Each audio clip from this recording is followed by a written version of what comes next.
Okay, welcome back after that mid-season break. Hope it wasn't too long. And also shout out to Samatar Osman, first year, who ruined my holiday and reminded me that I can't leave this series unfinished.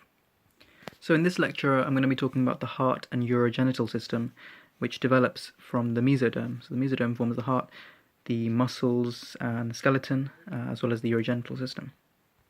So the way the mesoderm develops is that first the front specializes, so the cardiogenic region here, and then gradually the back end specializes.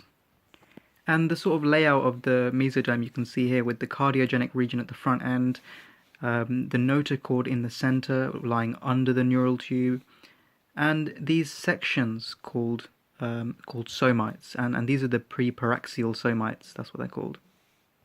So just to repeat, I guess, the cardiac region is the mesoderm at the top, or at the front even, and that's the cardiac region.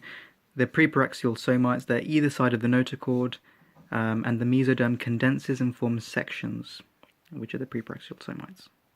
What happens then is that the preparaxial somites, they differentiate, and they form they differentiate into the future vertebrae and blocks of muscles.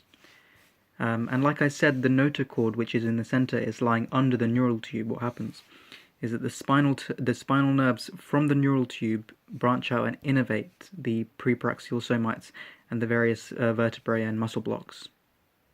So as the mesoderm develops, it forms different parts, and the different parts go on to form different things.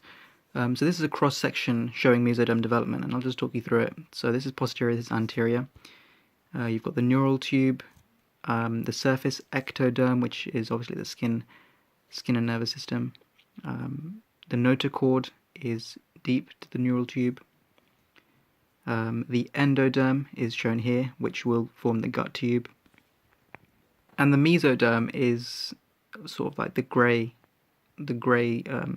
shapes on either side.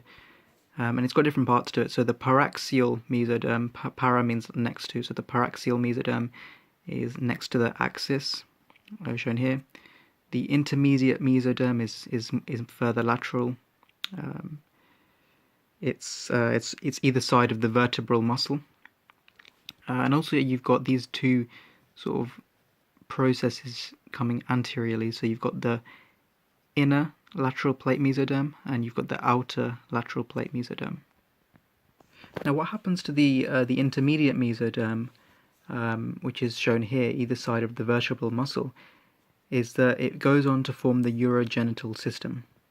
And one thing I forgot to mention is that also part of the mesoderm, more specifically the intermediate mesoderm, is these two sort of ridges. It's the mesonephros ridge here, which will go on to form the kidneys, nephron, and the gonadal ridge here, and these are part of the intermediate mesoderm.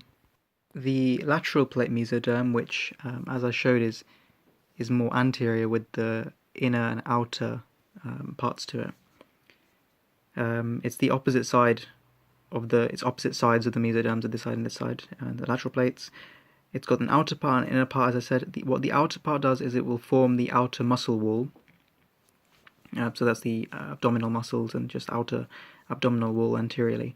And the inner part will form the mesentery, which is something that holds different parts of the gut together. And it will form the inner muscle around the gastrointestinal tract for peristalsis. The intermediate mesoderm has an inner and an outer part, so the inner part shown here, outer part shown here. And the inner part will form the urogenital system, and this is via the gonadal ridge. And the outer part is the mesonephros, which will go on to form the kidneys.